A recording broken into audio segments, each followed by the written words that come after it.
Magandang araw po sa inyong lahat. Ako po si Kimi Juan ng Atomy. Ang paksa natin ngayon ay ang mga dahilan kung bakit nagiging Atomy. Maraming dahilan kung bakit hindi maiiwasang maging isang negosyo ang Atomy. Dahil sa iba't ibang dahilan na ito, maraming tao ang nagsisimula ng Atomy business at marami rin ang nagtatagumpay. Kung maipapaliwanag natin ng maayos sa mga tao ang mga dahilan kung bakit nagiging Atomy, malaki ang maitutulong nito sa ating negosyo. Sa oras na ito, susuriin natin ang mga dahilan kung bakit nagiging Atomy at pag-uusapan kung paano ito maipapaliwanag ng maayos. Ngayon, ano ang unang dahilan kung bakit nagiging Atomy? Ito ay ang mga produkto. Anong klaseng produkto? Dahil ito ay mga produktong kusang binibili muli ng mga tao, masasabi nating ito ang dahilan kung bakit nagiging Atomy. Dahil sa mga produktong kusang binibili muli, nagiging Atomy ito. Para mangyari ang ganitong kusang pagbili muli, may ilang mga kondisyon na kailangang matugunan. Ang una ay ang kalidad ng produkto. Hindi sapat na maganda lang ang produkto. Kailangan din itong magkaroon ng kompetitibong presyo at mataas na kalidad dahil maraming produkto ang maganda pero mahal. Ngunit ang magagandang produkto na mura ay hindi karaniwan. Ang Atomy ay tinatawag na absolute product dahil nag-aalok ito ng mga produktong may absolutong kalidad sa absolutong presyo. Dahil sa mga absolutong produktong ito, maraming tao ang naging tagahanga ng Atomy at kaya rin ito lumago ng ganito. Ngunit kahit gaano pa ito tinatawag na absolutong produkto, kung ito ay matibay na gamit o mga luho o panandaliang kagustuhan lamang, hindi magkakaroon ng paulit-ulit at kusang pagbili. Pero ang mga produkto ng Atomy ay mga pangunahing pangangailangan sa ating araw-araw na buhay. Toothpaste, toothbrush, shampoo, conditioner, detergent, toilet paper. Dahil ang Atomy ay nag-aalok ng mga bagay na hindi maaaring mawala sa ating pang-araw-araw na buhay, kung ang mga produktong ito ay talagang maganda at talagang mura, wala talagang dahilan para hindi ito gamitin ng mga tao. Ngunit kung mahirap itong bilhin, hindi rin magkakaroon ng paulit-ulit na pagbili mula sa mga tao. Pero ang Atomy ay isang online shopping mall. Libre ang magparehistro bilang miyembro at kapag sino man ay bumili sa internet, agad-agad nilang matatanggap ang produkto kaya napakadali at maginhawa ang proseso ng pagbili. At hindi tulad ng ibang mga kumpanya ng distribusyon, ang network marketing ay may 3 buwang return period. Ganun din sa Atomy, may 3 buwang return period. At talagang aktibo silang tumatanggap ng mga produkto para sa refund.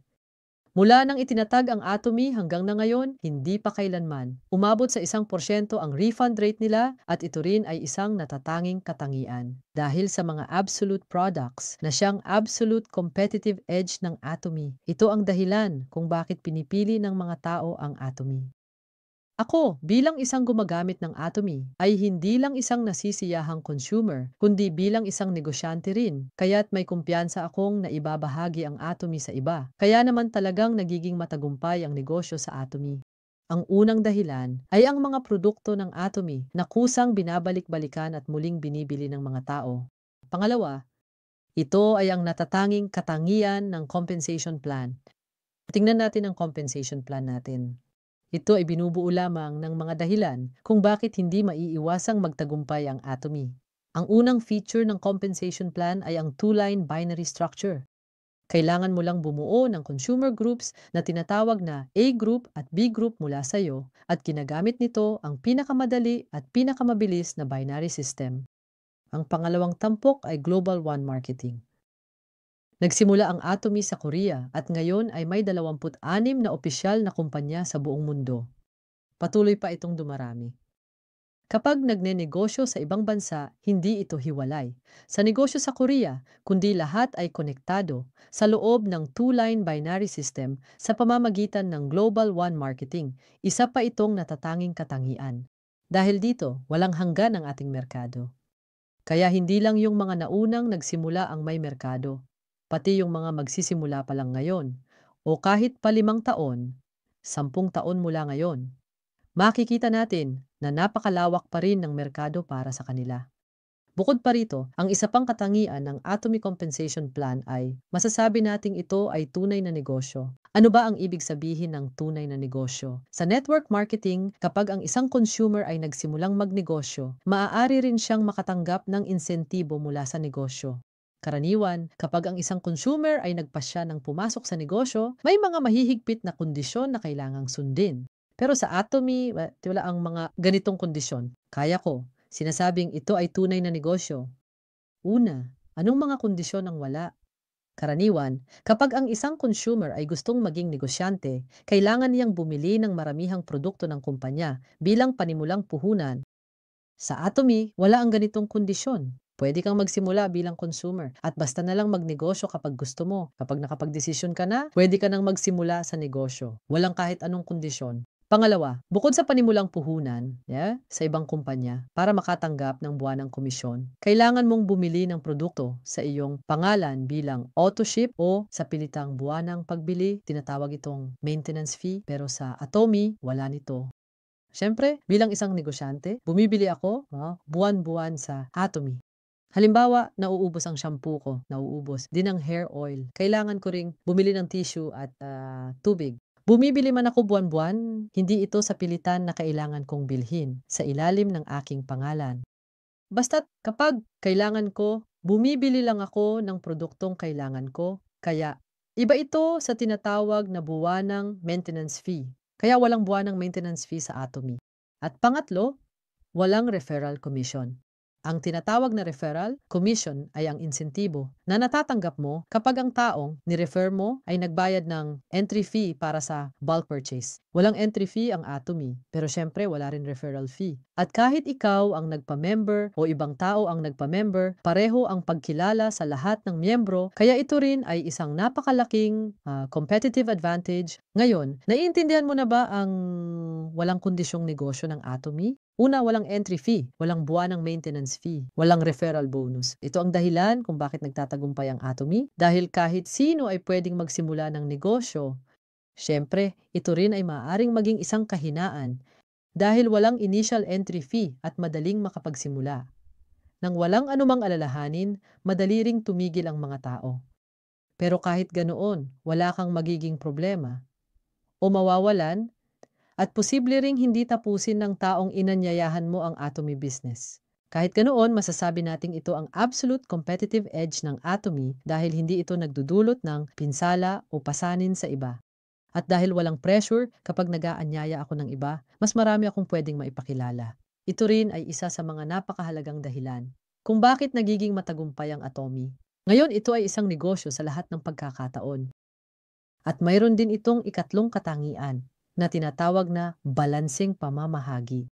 Ano ba ang ibig sabihin nito? Sa Atomy, napakaraming mga consumer. Sa kanila, iilan lamang ang talagang nagpapatakbo ng negosyo.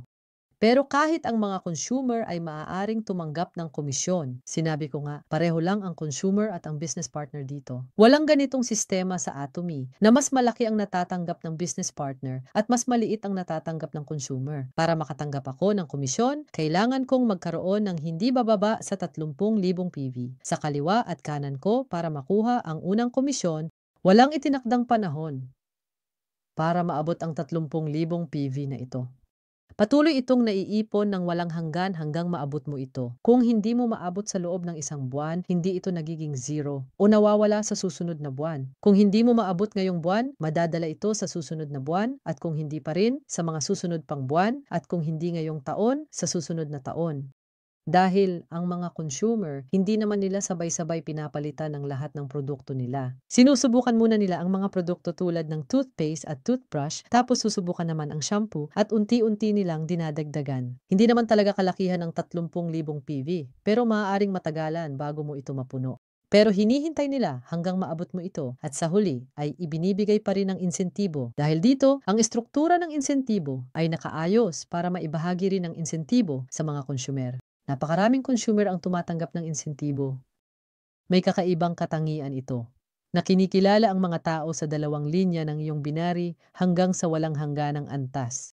Kahit ikaw ang nagpasali o ibang tao, lahat ay magkakasamang nakikinabang sa estrukturang ito. Karaniwan, sa two-line binary na sistema, madalas na hinahati-hati ito sa mga antas tulad ng 10, 20, 30 at kinikilala ayon sa mga antas na iyon. May iba't ibang katangian ito, tulad ng pagbabago ng porsyento sa bawat antas at iba pa. Sa atomy, kinikilala ang lahat ng antas, maging ito ay unang antas, ika-100, ika-1,000 o ika-10,000. At kahit sino ang nagpasali, ikaw man o iba, walang limitasyon sa kinikilalang antas. Lahat ay magkakasamang nakikinabang sa loob ng walang hanggang antas. Kahit umabot ng 100,000 antas at may 100,000 PV na pumasok, lahat ay magkakasamang nakikinabang dito. Ngayon, siguradong may mga tanong kayong lumilitaw dito, hindi ba? Hindi ba magkakaroon ng negative margin dyan? Naguhukay ba ng lupa ang atomy para kumita? Maaaring pumasok sa isip ninyo ito. Ganon din ang ginawa ko. Pero kung titingnan nyo ng mabuti ang compensation plan ng atomy, makikita nyo na kahit ganon, hindi nagkakaroon ng negative margin sa kanilang sistema. Mas maganda siguro kung pag-aaralan at susuriin nyo pa ng mas mabuti ang compensation plan na ito.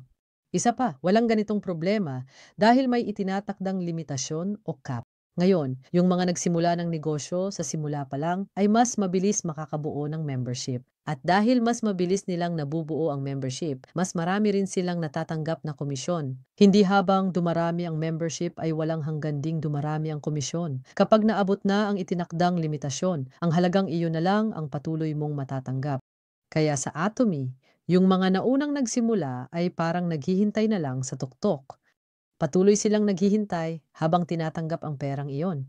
Ang mga huling nagsimula ay dahan-dahang umaakyat sa bawat antas. At sa huli, magkikita-kita rin sila sa tuktok, paulit-ulit hanggang sa lahat ay magkita sa tuktok. Kung ang mga naunang nagsimula ay patuloy lang na tumatanggap ng komisyon, ang mga lehitimong network companies ay naglalaan lamang ng hanggang 35% ng kabuuang komisyon. Itong pie na ito ay may takdang laki, kaya kung may isang tao na masyadong maraming nakukuha, may iba namang mapipilitang mas kaunti lang ang makuha. Ngunit sa atomy, dahil may limitasyon sa kita ng mga naunang nagsimula, napoprotektahan ang mga sumunod na sumali at naipapatupad ang balanseng pamamahagi. Kaya sa atomy, kahit may kakayahan ka man o wala, basta't hindi ka susuko, maaari kang magtagumpay sa atomy. At kahit maaga o huli kang nagsimula, sa huli ay magkikita-kita rin kayo sa itinatakdang limitasyon. Ito ang isa sa mga dahilan kung bakit nagtatagumpay ang atomy.